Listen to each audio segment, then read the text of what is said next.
ए guys, सो आज की इस वीडियो में हम बात करने वाले हैं Indian railways finance corporation limited के बारे में। आईआरएफसी में अभी पिछले कुछ समय से हमें काफ़ी प्राइस एक्शन यहाँ पे होते हुए नज़र आ रहा है। बट बात करेंगे क्या यहाँ से भी क्या आईआरएफसी हमें फिर से रिकवर करता हुआ नज़र आएगा? क्या स्टॉक फिर से उतनी पोटेंशियल दिखाएगा जितना कि प्रीवियस मई जून में हमें स्टॉक में जो था अच्छी तेज़ी बनते हुए नज़र आई थी? लॉन्ग टर्म और शॉर्ट टर्म में क्या टारगेट्स हम आईआरएफसी से अभी के लेवल्स पे इन्वेस्टर्स जो रहेगा वो एक्सपेक्ट कर सकते हैं? और एज अ इन्वेस्टर बात करें तो आपको किन चीज़ों का ध्यान रखना चाहिए अगर आप आईआरएफसी के अंदर इन्वेस्टेड हैं या इन्वेस्ट करने का मन बना रहे? कौन सा लेवल बाइंग करने के लिए अभी सही रहेगा? किस लेवल पर होल्ड करना चाहिए? टेक्निकली डेटा क्या कहता है स्टॉक का? इन चीज़ों को लेकर बात करेंगे। सो वीडियो में आगे बढ़ने से पहले आप लोगों से यहाँ पर एक छोटी सी रिक्वेस्ट रहेगी। अगर आपने हमारे चैनल पर फर्स्ट टाइम विजिट किया है तो चैनल को सब्सक्राइब करके बेल आइकन को हिट कर लीजिए, जिससे आपको हमारी लेटेस्ट वीडियोस का अपडेट मिलता रहे। वहीं आपको हमारी वीडियोस अच्छी लगें तो वीडियोस को लाइक करके आप हमें मोटिवेट करें ताकि आगे भी हम आपके लिए ऐसी ही वीडियोस को लाते रहें। सो बात करें अगर आईआरएफसी के फ्राइडे मार्केट परफॉर्मेंस को लेकर तो उसमें हमें देखने को मिला कि स्टॉक ऑलमोस्ट लगभग 0.44% की तेज़ी के साथ हमें देखने को मिला, जहाँ पे स्टॉक की प्रीवियस क्लोजिंग लगभग 141 रुपये 67 पे थी। बट वहीं फ्राइडे मार्केट में 142 रुपये 29 पैसे के भाव में स्टॉक ने क्लोज दिया। वहीं स्टॉक के 5 डे के पैटर्न को समझें तो लगभग 1.93% के करीब की तेज़ी बनते हुए नजर आई। 1 मंथ के डेटा पे लगभग स्टॉक में 2.34% की तेज़ी, और 6 मंथ के डेटा पे बात करें तो लगभग शार्प करेक्शन हमें 22% के करीब की नज़र आती है। आईआरएफसी का बिजनेस अभी भी इन लेवल्स पर काफ़ी अट्रैक्टिव नज़र आता है, जहाँ पे प्रिडिक्टेशन यही थी, या यूं कहेंगे जो प्रिडिक्शंस लगाई जा रही थी स्टॉक्स को लेकर वो ये था कि आगे भी पीएसयू में तेज़ी बनते हुए नज़र आएगी। बट अभी के लेवल्स पर पीएसयू को लेकर थोड़ा सा स्पेसिफिक होना बेहद ज़रूरी है अगर आप एज अ इन्वेस्टर सोच रहे हैं, क्योंकि यहाँ पे सेंटिमेंट्स वर्क नहीं करेंगे।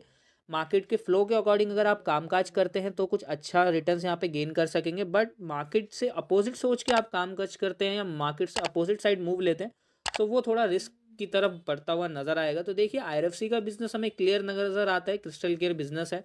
कंपनी जो रहेगा रेलवेज के जो भी प्रोजेक्ट्स रहता है वहाँ पे हमें जो फाइनेंशियल सर्विसेज प्रोवाइड करती है एज ए एनबीएफसी, और कहीं ना कहीं कंपनी की हमें मोनोपोली भी नज़र आती है, जहाँ पे करंट लेवल पे मार्केट कैप ऑलमोस्ट हमें 1,86,000 करोड़ के आसपास का देखने को मिलता है।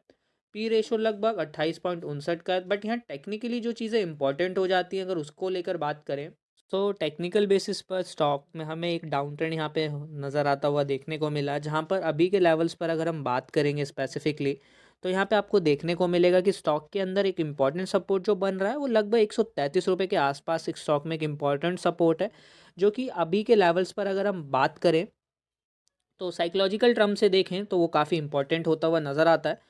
सो वहीं अगर हम रेजिस्टेंस को लेकर बात करें तो लगभग 152 रुपये के आसपास हमें स्टॉक में एक रेजिस्टेंस बनता हुआ नज़र आ रहा है। तो देखिए जब तक स्टॉक अपने 133 रुपये के सपोर्ट के ऊपर कामकाज कर रहा है, जब तक स्टॉक में हमें कुछ अच्छे मूव्स बनते हुए नजर आएंगे। बट अगर ऑलरेडी करेक्ट हुआ तो 133 का लेवल इंपॉर्टेंट है वॉच आउट करने वाला। अब बात करें देखिए बाइंग को लेकर तो देखिए अभी के समय में 2 से 4 ट्रेडिंग सेशंस का वेट कर सकते हैं एज अ बायर, और कम क्वांटिटी में ऐड करना चाहते हैं, ऑलरेडी ऊपरी के भाव में खरीदा हुआ है तो इन लेवल से एक्यूमुलेट किया जा सकता है। क्योंकि अभी भी ऐसे काफ़ी इन्वेस्टर होंगे जहाँ पे मुझे कमेंट्स आते हैं कि सर हमने आईआरएफसी को काफ़ी ऊपरी लेवल पे बाय कर रखा है, ऐसी पोजीशंस में क्या करें? तो देखिए ऐसी पोजीशंस में जो रहेगा आप एक्यूमुलेट करिए, स्टॉक अभी भी अच्छा है, फाइनेंशियली भी हमें स्टॉक काफ़ी स्टेबल नज़र आ रहा है।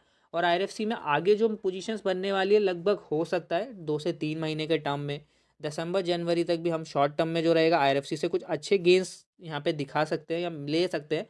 बट वहीं लॉन्ग टर्म इन्वेस्टर्स को लेके बात करें तो क्लियरली है यहाँ पे अपनी पोजीशंस को यहाँ पे आप होल्ड करके रख सकते हैं, क्योंकि IRFC as a long term stock अभी भी काफ़ी अट्रैक्टिव नज़र आ रहा है। क्योंकि अभी अगर हम म्यूचुअल फंड्स की होल्डिंग्स के डेटा पे बात करें, अक्टूबर मंथ में हमें लगभग स्टॉक में 57 म्यूचुअल फंड हाउसेज ऐसे थे जिनके द्वारा स्टॉक के अंदर हमें बाइंग देखने को मिली। वहीं 4 म्यूचुअल फंड द्वारा स्टॉक के अंदर सेलिंग भी नज़र आते हुए देखने को मिली। वहीं अगस्त एंड सितंबर के डेटा के ऊपर बात करेंगे तो यहाँ पे आपको नज़र आएगा अभी के समय में जो म्यूचुअल फंड की बाइंग है वो हमें एग्रेसिवली बढ़ते हुए नज़र आई, जिसपे ये इंडिकेशन है कि हो सकता है शॉर्ट टर्म में स्टॉक में कुछ बड़े मूव्स बनते हुए नज़र आए। क्योंकि लॉन्ग टर्म में स्टॉक के बड़े मूव के लिए मार्केट का भी पॉजिटिव होना बेहद ज़रूरी है, जो कि अभी के समय में मार्केट ब्रेथ इतनी पॉजिटिव नहीं है।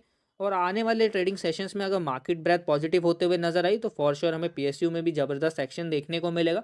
शॉर्ट टर्म में प्रेडिक्ट किया जा सकता है कि स्टॉक कुछ अच्छे मूव्स देगा आने वाले समय में, बट लॉन्ग टर्म के लिए अभी भी कुछ फैक्टर्स यहाँ पे मैटर करेंगे चाहे वो ग्लोबल सेंटिमेंट्स हो या बात करें इंडियन मार्केट कैसा रिएक्ट कर रही है, वो सब चीज़ें देखने लायक होंगी। बट हमारी साइड से स्टॉक में कोई भी बाइंग एंड सेलिंग रिकमेंडेशंस नहीं होंगी। आप किसी भी इन्वेस्टमेंट से पहले एक बार अपने फाइनेंशियल एडवाइज़र से ज़रूर कंसल्ट करिए, कंपनी को खुद भी फंडामेंटली फाइनेंशियली एनालाइज करिए, उसके बाद ही कंपनी के अंदर इन्वेस्ट करिए। Thank you for the watching guys.